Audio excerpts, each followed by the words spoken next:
magsiawit na bayan. Pinagpala ka, dakilang biyayang pangako niya, sumilay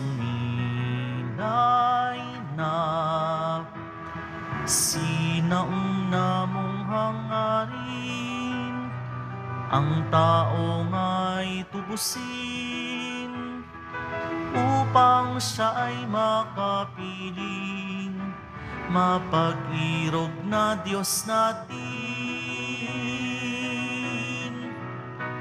Bayan, magsiawit na bayan, pinagpala ka, dakilang biyayang pangako niya, sumilay na. Dakilang biyayang pangako niya, sumilay na. Sa ngalan ng Ama at ng Anak at ng Espiritu Santo, Amen. ang pagpapala ng ating Panginoong Jesucristo, ang pag-ibig ng Diyos Ama, at ang pagkakaisa ng Espiritu Santo naway suminyong lahat. At sumaiyo rin. Mga minamahal kong mga kapatid, marami ang tumiwalag sa mga tagasunod ni Jesus dahil sa hindi nila maunawaan ang sinabi niyang ang kanyang katawan ang magiging pagkain at kanyang dugo ang magiging inumin. Magkagayunman, nanatiling tapat ang 12 apostol sa kabila ng hindi nila ganap na pag-unawa sa mga salita ng Panginoon. Sa pagdiriwang natin ng banal na Eucharistia, makilala naman natin si Jesus bilang salitang nagbibigay ng buhay. Upang tayo maging marapat gumanap sa banal na pagdiriwang, aminin po natin at pagsisihan ang ating mga kasalanan. Inaamin ko sa makapangyarihang Diyos at sa inyong kapatid na lubha akong nagkasala sa isip, sa salita, sa gawa at sa aking pagkukulang. Kaya sinasamo ko sa mahal na Birhen Maria, sa lahat ng mga anghel at mga banal, at sa inyong mga kapatid na ako'y ipanalangin sa Panginoong ating Diyos. Kaawaan tayo ng makapangyarihang Diyos, patawarin tayo sa ating mga kasalanan, at patnubayan tayo sa buhay na walang hanggan. Amen. Panginoon, kaawaan mo kami. Panginoon, kaawaan mo kami. Kristo, kaawaan mo kami. Kristo, kaawaan mo kami. Panginoon, kaawaan mo kami. Panginoon, kaawaan mo kami.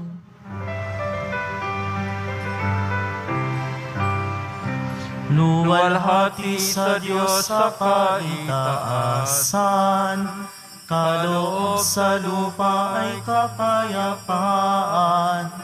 Pinupuri ka at ipinagdarangal, sinasamba ka dahil sa dakila mong kalwalhatian.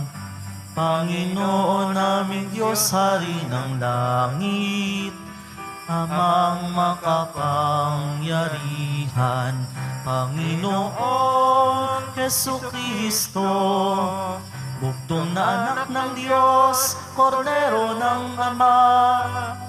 Ikaw na nag-aalis ng mga kasalanan ng sanlibutan. Tanggapin mo ang aming kahilingan, ikaw na naluluklok sa kanan ng Ama.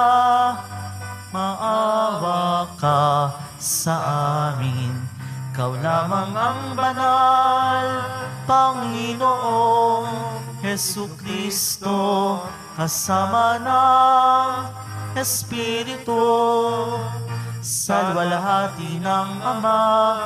Amen. Amen. Amen. Amen. Manalangin tayo. Ama naming makapangyarihan, ginagawa mong kami magkaisa ng kalooban. Ipagkaloob ang iyong mga utos ay aming mahalin.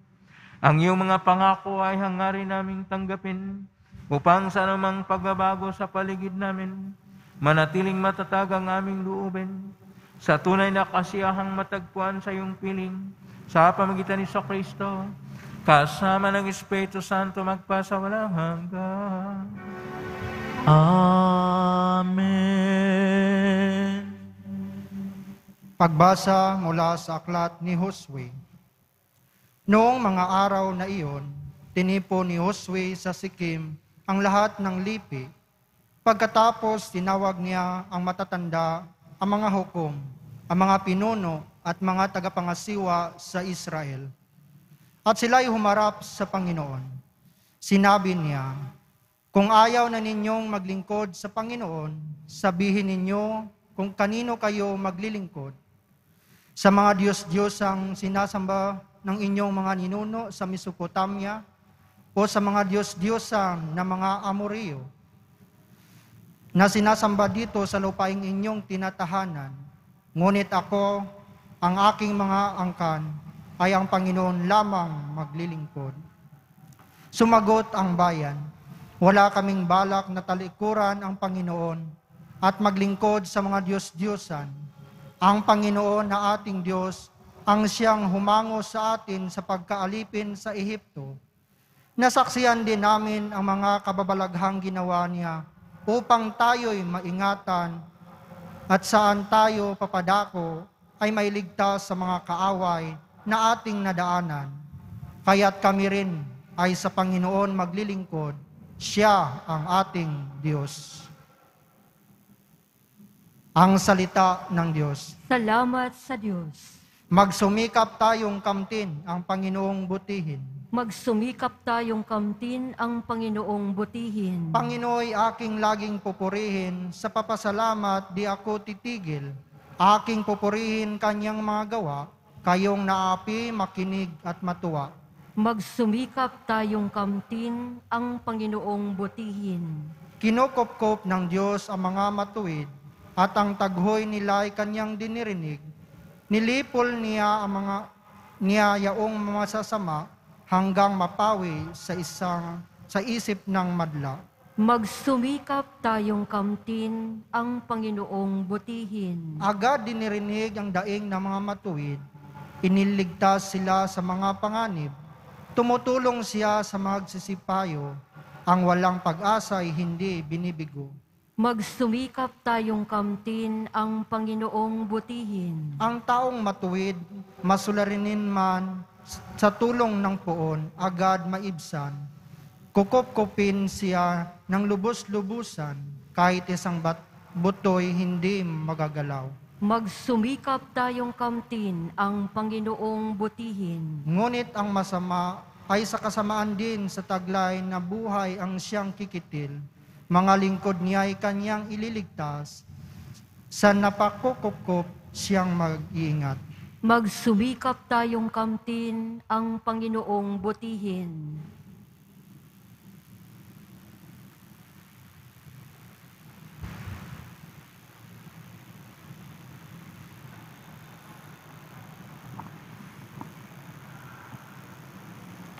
Pagbasa mula sa sulat ni Apostol San Pablo sa mga taga-Epeso. Mga kapatid, pasakop kayo sa isa't isa, tanda ng inyong paggalang kay Kristo. Mga babae, pasakop kayo sa inyong asawa, tulad ng pagpapasakop ninyo sa Panginoon. Sapagkat ang lalaki ang ulo ng kanyang asawa, tulad ni Kristo, na siyang ulo ng simbahan, na kanyang katawan, at siyang tagapagligtas nito. Kung paano nasasakop si Kristo ang simbahan, gayon din naman ang mga babae dapat pasakop ng lubusan sa kani-kanilang asawa. Mga lalaki, ibigin ninyo ang inyong asawa, gaya ng pag-ibig ni Kristo sa simbahan. Inihandog niya ang kanyang buhay para rito, upang ang simbahay italaga ng Diyos, matapos linisin sa pamamagitan ng tubig at ng salita. Ginawa niya ito upang maiharap sa kanyang sarili ang sandibahan, marilag, banal, walang batik, at walang anumang dungis o kalubot. Dapat mahalin ng mga lalaki ang kani-kanilang asawa tulad ng sarili nilang katawan. Ang lalaking nagmamahal sa kanyang asawa ay nagmamahal sa kanyang sarili. Walang taong namumuhi sa sarili niyang katawan, bagkus ito'y pinakakain at inaalagaan, gaya ng ginawa ni Kristo sa simbahan. Tayo'y mga bahagi ng kanyang katawan. Dahil dito, iiwan ng lalaki ang kanyang ama't ina at magsasama sila ng kanyang asawa at sila'y magiging isa. Isang dakilang katotohanan ang inihahayag nito. Ang kaugnayan ni Kristo sa simbahan ang tinutukoy ko. Ang salita ng Diyos. Salamat sa Diyos.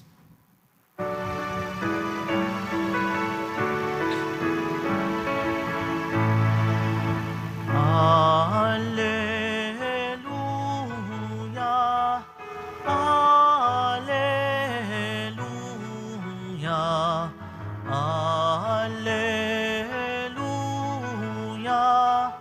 Alleluia.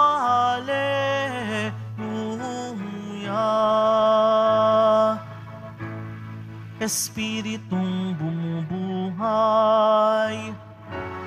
ang salita mo may kapal, buhay mo ang tinataglay.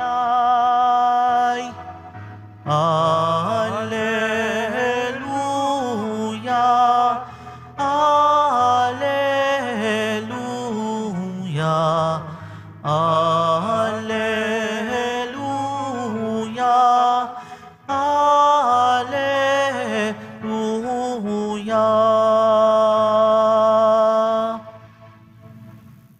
Sumainyo ang Panginoon. At sumaiyo rin. Ang mabuting balita ng Panginoon ayon kay San Juan. Papuri sa iyo, Panginoon. Noong panahong yon, marami sa mga alagad ni Jesus ang nagsabi, mabigat na pananalita ito. Sino ang makatatanggap no?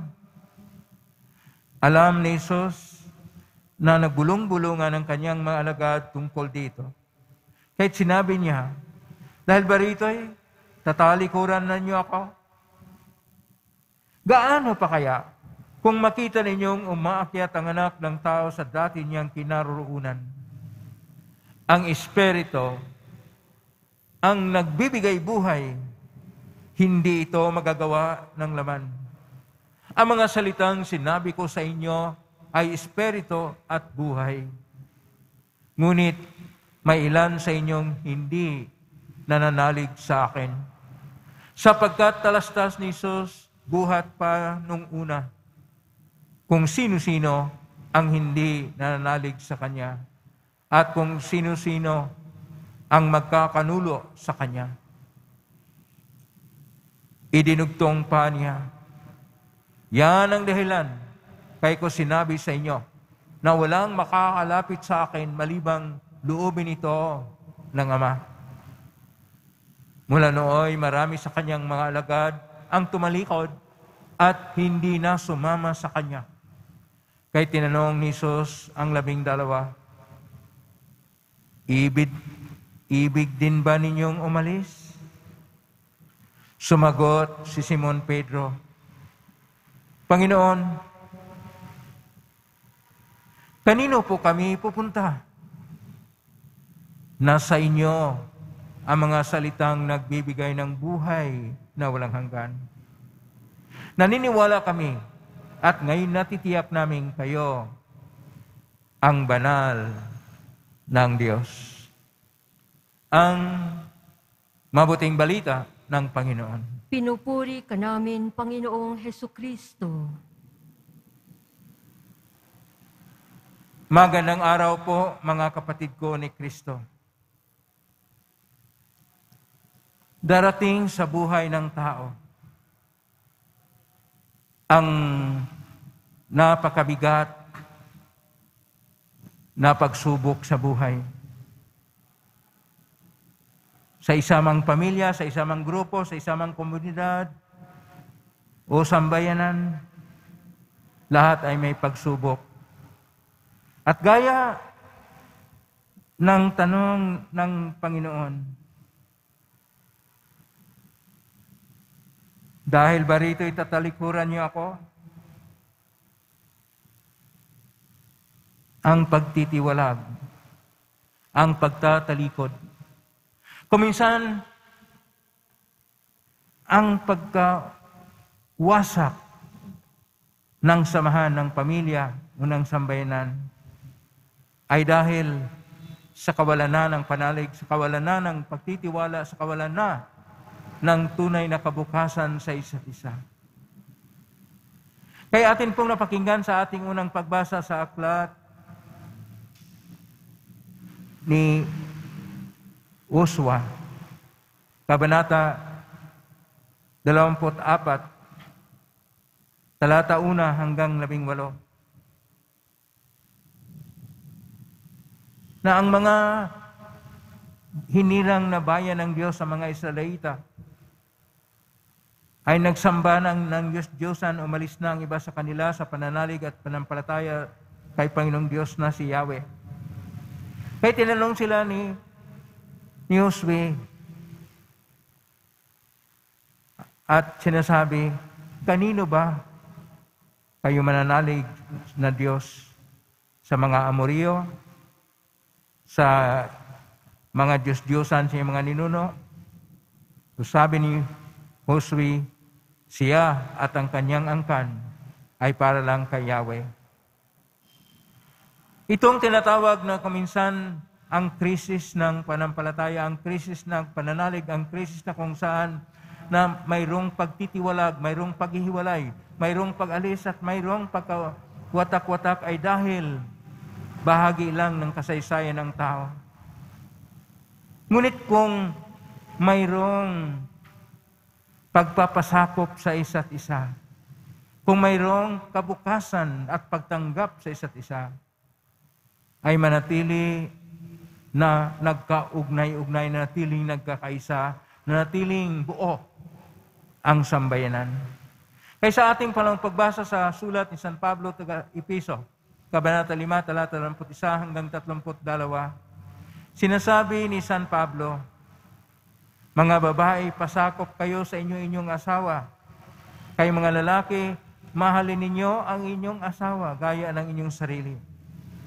Itong lahat ng ito ay kinakailangan upang magkabalikan, upang magkaroon ng ugnayan, upang magkaroon ng pagkakaisa at mabuo muli at mabuklod muli ang isang pamilya na hindi na nagkawatak-watak at hindi na nagkakaiba ng landas. Ito yung pagsumikap na ayon pa sa Salmo 33, na kamtin ang mabuting adhikain ni Yahweh na ating Diyos. Sa ating Ebanghelyo, kung atin pong tingnan muli ang Ebanghelyo ni San Juan, Kapitulo 6, versikulo 60 hanggang 69,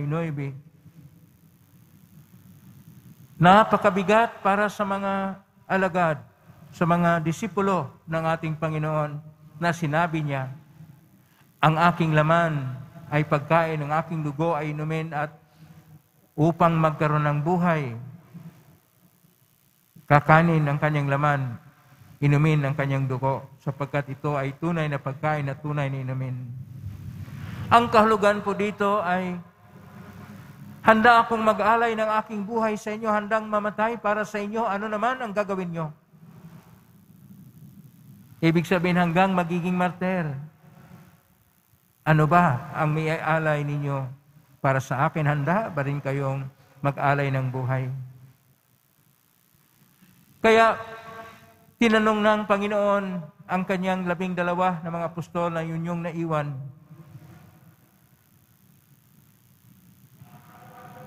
Ibig din ba ninyong umalis? Ibig sabihin dito, ibig niyo bang tumiwalag sa akin? Versikulo 67, Kapitulo 6, Ebanghelyo ni San Juan. Kung minsan itong tanong na ito ay tanong rin ng ating Panginoon sa ating panahon ngayon, lalo ng panahon na may pagsubok tayo sa pandemya ng COVID-19, na kung saan alam natin na ang kinakailangan natin ay gamot, kailangan natin ang bakuna, kailangan natin ang tunay na healthcare. Pero paano naman kapag nilustay ang 67 billion pesos sa kawalan? Siyempre, maraming mga katanungan na hindi masasagot, maraming mga paghihinayang, maraming mga kritika na darating. Titiwalag ba? Maghihiwalay ba? Kung halimbawa, ang inyong tinatayaan ay natalo para sa boxing at tinuturing mo siyang bayani at talo siya, titiwalag ba kayo? Hiwalay ba kayo? Ito yung mga katanungan na dapat nating itanong sa ating panahon ngayon. Manalig pa ba tayo? Ilang panahon na tayong kinulong, ilang panahon na tayong hinihigpitan, ilang panahon na tayo na pinaghirapan, wala namang nakikita na pagunlad, wala namang nakikita ang kabutihan dahil hindi nagagamit ang lahat para sa ikabubuti ng lahat. Dapat nating tingnan. Una sa lahat, ang pinakabatayan ng pag-uugnay-ugnay ng bawat tao. Una sa lahat, ang dapat nating tingnan, ano ang siyang mag-ugnay sa atin sa isa, liban sa tunay at dalisay na pag-ibig. Kapag mayroon tayong pag-ibig na tunay at dalisay at wagas, magkaroon po tayo ng himala ng ugnayang malalim, sapagkat kung tayo ay mayroong pagmamahalan at pag-ibigan, ang Diyos ng pag-ibig ay siyang nag-uugnay sa atin ng malaliman. Hindi tayo kailanman titiwalag, hindi tayo kailanman naaalis, hindi tayo kailanman nalalayo, bagkos tayo ay lalo pang huhugot ng lakas sa Panginoon. Lalo pa tayong manatili sa Kanya at maging matapat at mananalig sa Kanya ng tunay hanggang handa tayong mag-alay, buhay man ang kinakailangan. Ito ang tugon sa tanong ng Panginoon. Ibig din ba ninyong umalis? Saan ba tayo tutungo? Ayon pa ni Pedro, ang Panginoong Hesus ay siyang may salita na nagbibigay buhay, ang kanyang ebanghelyo, at siya ang Mesiyas na naligtas sa atin. Kayo, saan kayo nanalig at naniniwala? Sa mga urong-solong na tao? Sa mga naglulustay ng kayamanan ng tao? O sa Diyos na tumatawag sa atin upang lalapit sa Kanya, upang tayo manalig sa Kanya, upang tayo umibig at maglingkod ng tunay sa Kanya.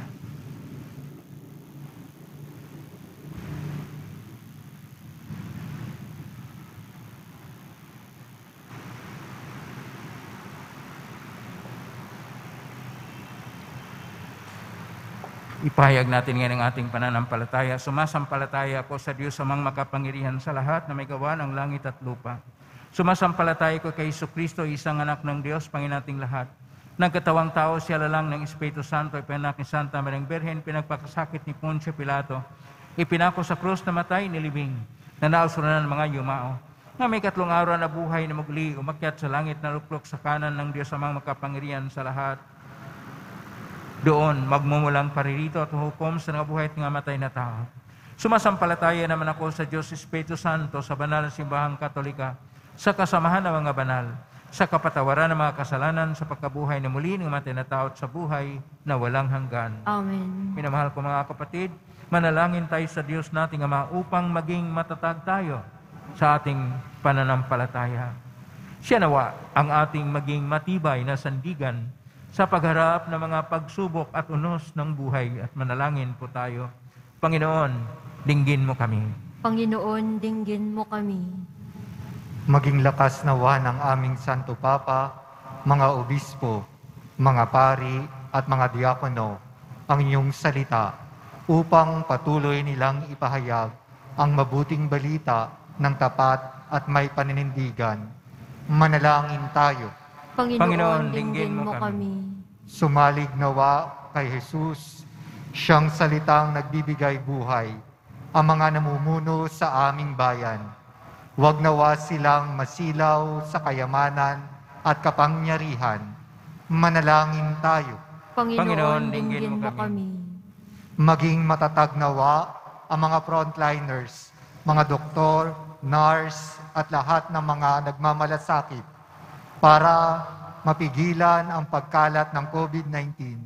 May pagpatuloy nawa nila ang kanilang gawain sa tulong at gabay mo, O Diyos Ama. Manalangin tayo. Panginoon, dinggin mo kami. Huwag nawang panghinaan ng loob ang mga pamilyang may alitan at nagkawatak-watak. Matutunawa silang magsakripisyo at maging mapagpakumbaba upang maibalik nila ang ugnayan sa bawat isa. Manalangin tayo. Panginoon, dinggin mo kami. Tanggapin mo nawa sa iyong kaharian ang mga kapatid naming namayapa upang sila'y magkamit ng walang hanggang kagalakan at kapayapaan. Manalangin tayo. Panginoon, dinggin mo kami. Sa tahimik, idulog natin sa Panginoon ang ating sariling panalangin. Ama, Ikaw ang aming kanlungan. Pakinggan mo ang panalangin ng iyong bayan. Tanggapin mo kami at manatilihin sa iyong pag-ibig sa pamagitan ni Kristong aming Panginoon. Amen.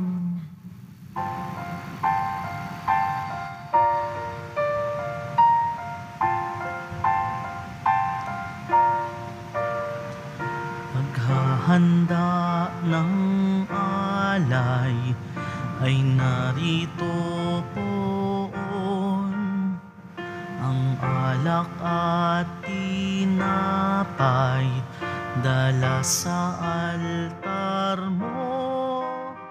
Anyo'y magiging tunay, dugo mo't katawan, aming tatanggapin ngayon, magbibigay buhay.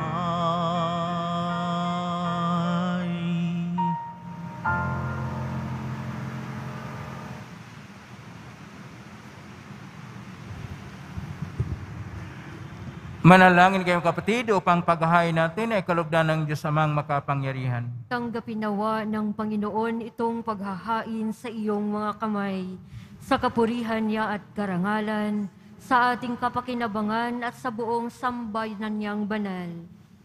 Ama naming lumikha, pinagkamit mo kami ng iyong pagkuko, pakundangan sa isang pampalagiang paghandog, kahit sa iyong sambayanan na iyong ipinagkaloob, ang pagkakaisa at kapayapaang nagbubuklod, bunga ng aming mga alay na iyong kinalugod, sa pamagitan ni Kristo, kasama ng Espiritu Santo magpasawalang hanggan.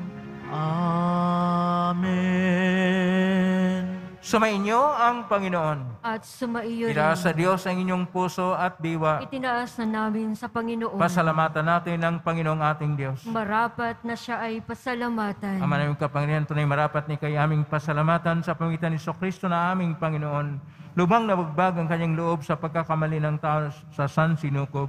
Kaya't minabuti niyang siya ang ipinanganak ng birhing pukod mong pinagpala sa babaeng lahat. Sa labi ng imbing kamatayan, kami ay nagaw ng namatay mong anak. Sa pagkabuhay niya, kami ay kanyang binuhay upang kaugnayan namin sa iyo ay huwag magwakas. Kay kaysa namang helsi si awit ng papuri sa namumpay sa kalangitan, kami nagbubunyi siyang kadakilaan.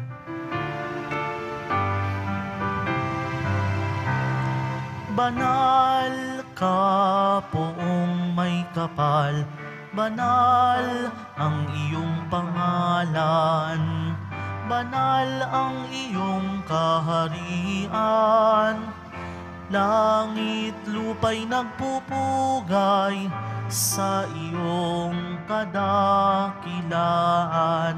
Dinarakila dakila ng lahat, ang naparito mong anak, na siyang nagmulat sa bulag, sa pilay ay nagpalakad, at nakiramay sa lahat. Ama naming banal, ikaw ang bukal ng tanang kabanalan, kaismitan ng Espiritu ng banal, makaloob na ito upang para sa amin maging katawan at dugo ng aming Panginoong Kristo. Bago niya pinagtisang kusang loob na maging handog, hinawakan niya ang tinapay, pinasalamatan kanya, pinaghati-hati niya yon, iniabot sa kanyang malagad at sinabi, "Tanggapin ninyong lahat ito at kanin. Ito ang aking katawan na ihandog para sa inyo."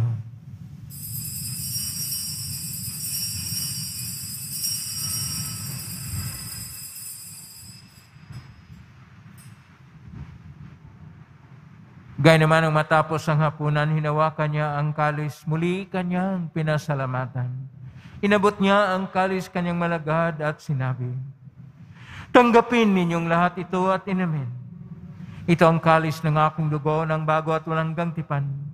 Ang aking dugo na ibubuhos para sa inyo at para sa lahat sa pagpapatawad ng mga kasalanan.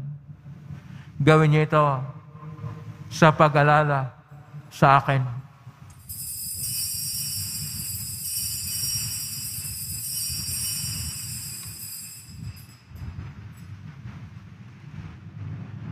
Ang misteryo ng pananampalataya.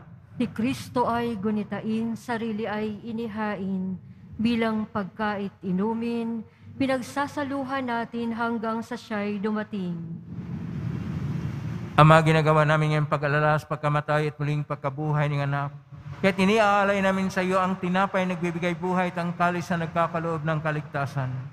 Kami nagpapasalamat dahil kami yung minarapat na tumayo sa harap mo para maglingkod sa iyo. Isinasamo namin kaming magsasalo-salo sa katawan at dugo ni Kristo ay mabuklod sa pagkaisa sa pamagitan ng Espiritu Santo. Amalingapin simbahang laganap sa buong daigdig. Pususin mo kami sa pag-ibig kaysa ni Francisco na aming Papa, ni Jose Advencula na aming Obispo at ng Tanang Kaparian.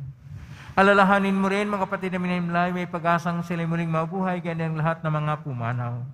Kaawaan mo sila at patuloyin sa iyong kaliwanagan. Kawan may dapating kaming lahat na makasalo siyang buhay na walang wakas.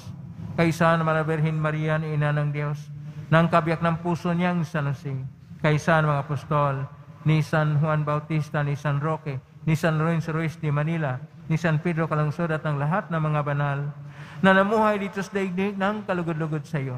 May pagdiwang nawa namin ang pagpupuri sa ikarangal mo sa pamagitan ng anak na aming Panginoong Hesukristo.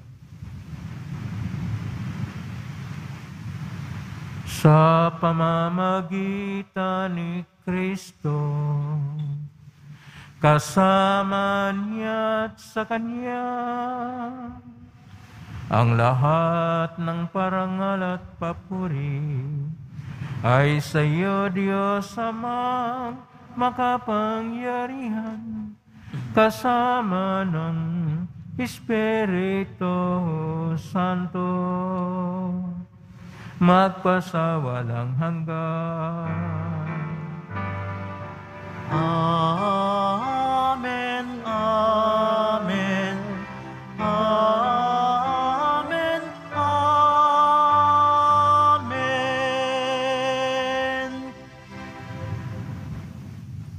Sa tagubilin na magaling na utos sa turo ni Jesus na Panginoon natin at Diyos, ipahayag natin ng lakas loob.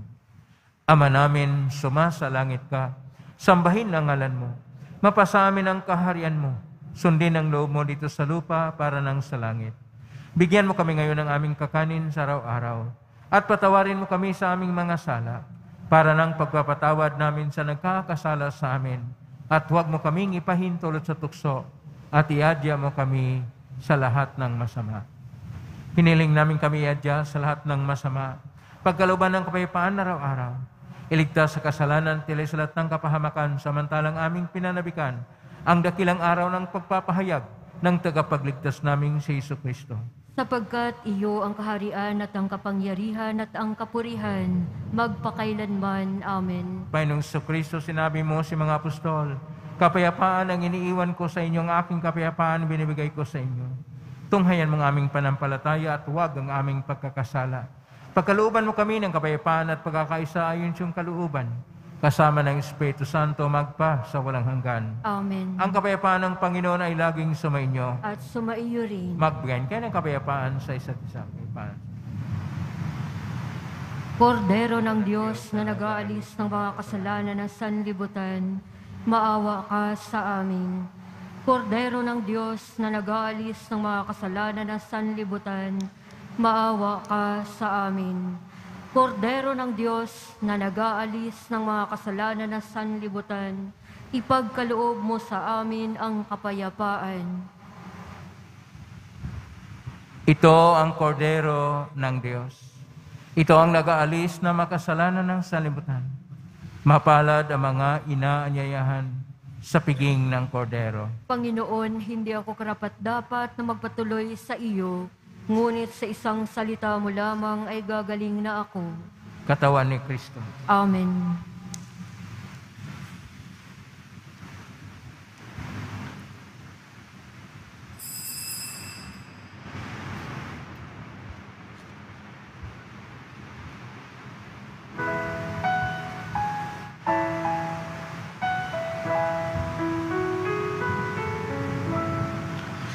Sino ang aking babalingan? Panginoon ko, tanging ikaw, pagkat taglay mo ang salita ng buhay. Ikaw ang buhay na walang hanggan. Panginoon, narito ako. Gawin mo sa akin ang maibigan mo. Handa akong tupdin ang loob mo. Panginoon, narito ako. Sino ang aking babalingan? Panginoon ko, tanging ikaw, pagkat ika'y daan at katotohanan. Ikaw nga ang aking kaligtasan. Panginoon, narito ako. Gawin mo sa akin ang maibigan mo. Handa akong tupdin ang loob mo. Panginoon, narito ako.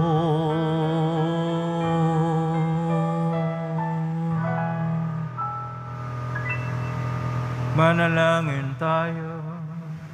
Ama naming mapagmahal, lubusin mo sa amin ang kagalingang bigay ng iyong pag-ibig na ngayon ipinagdiriwang, at kami naway magkaroon ng ganap na kaunlaran upang sa lahat ng aming pinagkaabalahan, ikaw ay aming mabigyang kasiyahan sa pamagitan ni Jesucristo, kasama ng Espiritu Santo magpasa walang hanggan. Amen. Panalangin kay San Roque. O pinagparang San Roque, pintakasi na may karamdaman, lingapin mo po ang aming kapatid na sa banig ng karamdaman. Ay pamagitan ay sadyang makapahinig kayo narito pa sa daigdig, maraming gumaling dahil sa pag-antanda mo sa kalang malmahalang cross. Ay kayo lulhati na dyan sa langit, naligay yung pagitan ay lubhang magaling. Ialay mo po sa Panginoon Diyos, yaring aming hinaing at sa tulong po ninyo, ay makamit ang kagalingan naming kaluluwa at katawan pakundangan sa mahirap at sakit ng Panginoong Kristo sa pong mga panalangin. Amen. Senyor San Roque, panalangin mo po kami upang kami medya sa salot ng COVID-19 at sa makaramdaman ng katawan at kaluluwa. Senyor San Roque, panalangin mo po kami upang kami medya sa salot ng COVID-19 at sa makaramdaman ng katawan at kaluluwa. Senyor San Roque, ipalangin mo po kami upang kami medya sa salot ng COVID-19 at sa makaramdaman ng katawan at kaluluwa. Sumainyo ang Panginoon. At sumaiyo rin. Mahal na pong Isus Nazareno, inihayag mo na ng cross ang walang maliw na pag-ibig ng Diyos ang katauhan. Pakinggan mong kailangan yung kanang nagsusumamo sa iyo. Makamtanaw nila ang katugunan at tanggapin ang kasagutan na may utang na loob na tinatanaw. Basbasan din po ninyo ang mga dalamang imahin at dasalan, basbasan na may karamdaman, lalo na mga nagasakit sa COVID-19, basbasan ng mga frontliners, basbasan na nagdiriwang ng kanilang kaarawan at ng kanilang anibersaryo.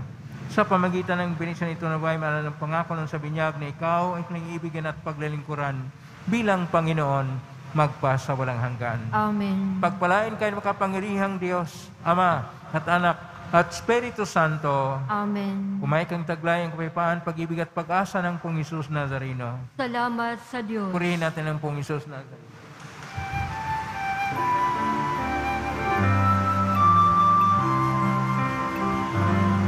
Nuestro Padre Jesus Nazareno, sinasamba ka namin. Pinipintuho ka namin. Aral mo ang aming buhay at kaligtasan. Nuestro Padre Jesus Nazareno, iligtas mo kami sa kasalanan. Ang krus mong kinamatayan ay sagisag ng aming kaligtasan. Nuestro Padre Jesus Nazareno, dinarangal ka namin. Nuestro Padre Jesus Nazareno, nilulwalhati ka namin. Nuestro Padre Jesus Nazareno, dinarangal ka namin. Nuestro Padre Jesus Nazareno, nilulwalhati ka namin.